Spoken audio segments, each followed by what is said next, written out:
of your smile? If so, there's something that you need to know first, and that's where our next guest comes in. He says he can help. Dr. Richard Aguila is a board-certified periodontist at Jacksonville Dental Specialists. He's here to discuss how periodontal plastic surgery works and really what he says consumers need to know before doing anything along these lines. Good to see you. Good seeing you. Appreciate you being here. So what do we need to know? What is it important for people who are thinking about going down this road? What do they have to keep in the back of their minds? Yes, periodontal plastic surgery are gum surgical procedures that I perform as a periodontist that help you and your dentist achieve an ideal smile.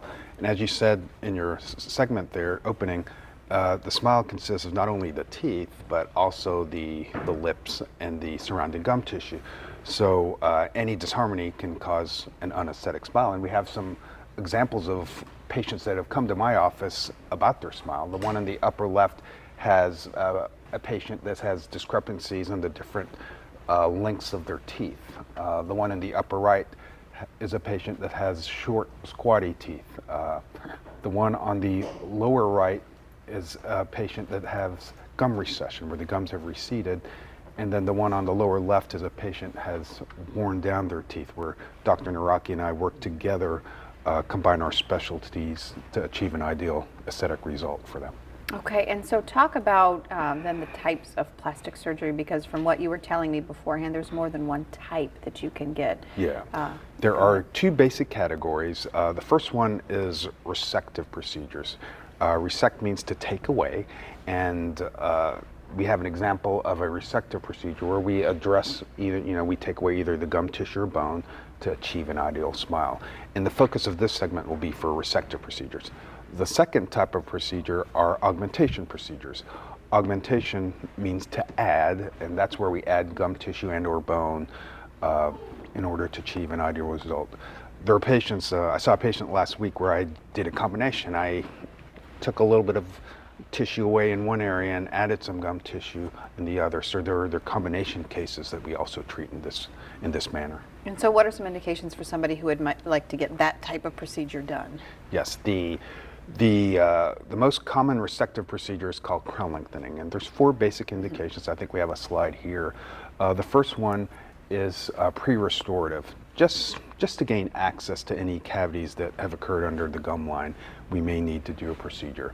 Smile enhancements, again, to correct any discrepancies in the different lengths of teeth and the relations to the smile line. Excessive gingival display or gummy smile, you have those short, squatty teeth, they display too much gum tissue when they smile. And just to ensure periodontal health, you need a certain amount of space between crowns and restorations to the gums in order to achieve healthy gum tissue. And you brought along some before and afters too, to show people at home kind of what the end result Yes, these are some before and afters that we've done in our office.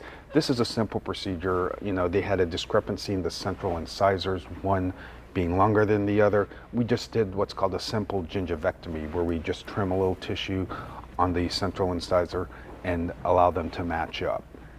The next one is actually a procedure where the patients showed so much gum tissue when they smile. So we did a procedure called a reversed vestibuloplasty, where we prevent their lips from riding so high so they don't show as much gum tissue. The next one is actually crown lengthening, where we again address the gum tissue and or bone to achieve an ideal smile. This is just treating the gums, not touching the teeth, and it makes a big difference on patient smile. And we'll keep going, last but not least. And then the last one is cases that Dr. Naraki and I use our specialties together, where I address the gum tissue, the frame, and then he addresses the teeth, and it's the smile makeovers that you typically see on TV. And so if someone would like to have this done, but they have more questions, you are offering the seminars. Yes, we have monthly seminars. It's typically the third Wednesday of the month. We just had one last week, so our next one is not until the 21st of February. So we talk about implants, we talk about other procedures we do. You get to meet the doctors and the staff, tour the office, and from that seminar you get a free consultation. Good deal. Good to see you, Dr. Aguila. We appreciate you, as always, for coming. I want to give a little bit of information about you in case people at home would like to look you up. The number 904-460-4201. You can also visit their website, which is jacksonvilledentalspecialists.com.